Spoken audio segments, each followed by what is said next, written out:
Hello, I'm Lisa Young, and here I am just flipping through my journal writing journal book here. And one of the things that I wanted you to notice is that I'm not a perfect journal writer. Like, I don't have perfect writing.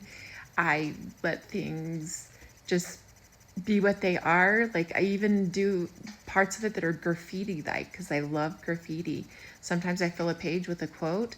Sometimes I fill pages with a bunch of quotes.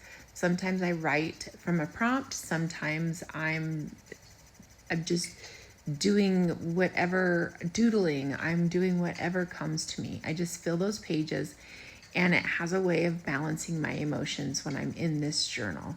So I will let you finish the video, and I will come back as I fill more pages.